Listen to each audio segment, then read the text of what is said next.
আসসালামু আলাইকুম। আমি ডক্টর সাবিকুন নাহার। অনেক সময় কিছু পেশেন্ট পাই যারা বলে যে আমার না অতিরিক্ত পিরিয়ডের সময় রক্ত যায়, অনেক চাকা চাকা যায়, অনেক বেশি যায়, কেন এত বেশি রক্ত যায়? তো আমরা সাধারণত বলে থাকি যে মেয়েদের মেনস্ট্রুয়েশন অথবা পিরিয়ডের সময় অতিরিক্ত রক্ত যাওয়ার জন্য অনেকগুলো কারণ দায়ী। তার মধ্যে হতে পারে তার জরায়ুতে টিউমার অর্থাৎ ফাইব্রয়েড হয়েছে, হতে পারে তার অ্যাডেনোমায়োসিস নামে একটা রোগ হয়েছে, হতে পারে তার জরায়ুতে পলিপ হয়েছে, হতে পারে অ্যাবনর্মাল ইউটেরাইন ব্লিডিং অর্থাৎ জরায়ুতে কোনো কারণ খুঁজে পাবো না, হরমোনাল ইমব্যালেন্স বা অন্য কোনো কারণে হয়েছে, হতে পারে সে যখন তখন ওষুধ খায়, মাসিক করানোর হরমোন জাতীয় ওষুধ খায়, সেটার জন্য জরায়ু নিজের ফাংশন লস্ট করে তার অ্যাবনর্মাল ব্লিডিং হতে পারে। এছাড়াও একদম জরায়ুর মুখে যদি ক্যান্সার থাকে, জরায়ুর ভিতরে যদি ক্যান্সার থাকে, সেক্ষেত্রেও নর্মাল ব্লিডিং অথবা অতিরিক্ত রক্তপাত হতে পারে নারীদের। এখন তাহলে কিভাবে আমরা বুঝবো কোন ব্লিডিংটা আসলে টিউমারের জন্য, কোন ব্লিডিংটা অ্যাডেনোমায়োসিসের জন্য, কোন ব্লিডিংটা ক্যান্সারের জন্য অথবা পলিপের জন্য?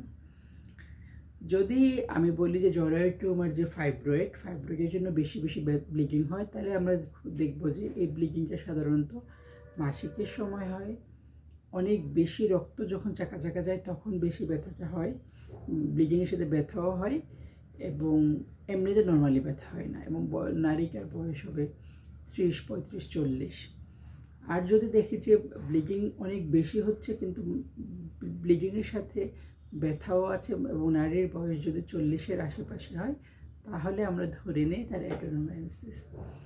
আর যদি কোনো নারী বলে যে আমার ব্লিডিংয়ের সাথে সাথে মনে হয় যে জ্বরের নিচ দিয়ে কিছু নেমে আসতেছে, ভারী ভারী লাগে, তাহলে আমরা ধরে নিই এটা হচ্ছে, পরীক্ষা করলে দেখা যায় ফাইব্রয়েড অথবা ফাইব্রয়েড পলিপ জরায়ুতে থাকতে পারে।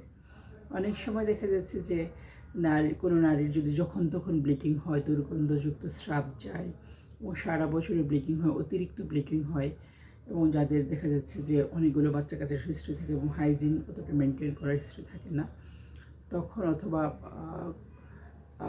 হাজব্যান্ড হয়তো বা বাইরের দেশে ছিল, কিংবা যাদের প্রমিসকিউটির হিস্ট্রি আছে, তাদেরকে দেখা যায় যে তার জরায়ুর মুখের ক্যান্সার পাওয়া যায়।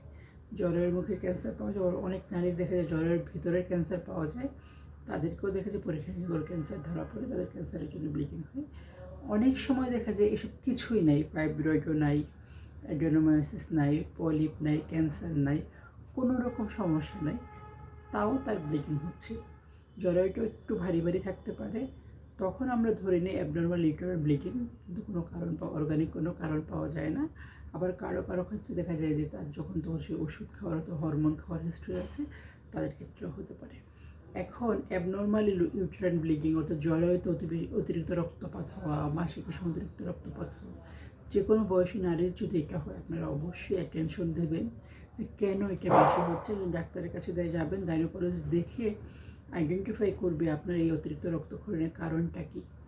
সেই কারণ অনুযায়ী চিকিৎসা করলে আপনি সুস্থ সুন্দর থাকতে পারবেন। আমাদের দেশের নারীরা এমনিতে অনেক বেশি অসহায়, ওনারা অনেক বেশি রোগ শোক না হলে ডাক্তারের কাছে যেতে চায় না, প্রাইভেট পার্সন চিকিৎসা তো করতেই চায় না, লজ্জা পায় কাকে বলবে, কী বলবে না বলবে। তো একজন গাইনোকোলজিস্ট হিসেবে আমি আপনাদের কাছে অনুরোধ, আপনার ঘরের নারীকে, মা, বোন, শাশুড়ি, নানি, যদি যেই হোক, যিনি সাফার করছেন জরায়ুর এই প্রবলেমগুলোতে, অতিরিক্ত রক্তক্ষরণে রক্তশূন্যতা হয়ে যাচ্ছেন, খারাপ হয়ে যাচ্ছেন, তাদের দিকে একটু ধ্যান দেবেন এবং তাদেরকে ডাক্তারের কাছে নিয়ে যাবেন। আজকের ভিডিও এইটুকুই। সবাই সুস্থ থাকবেন, সুন্দর থাকবেন। আসসালামু আলাইকুম।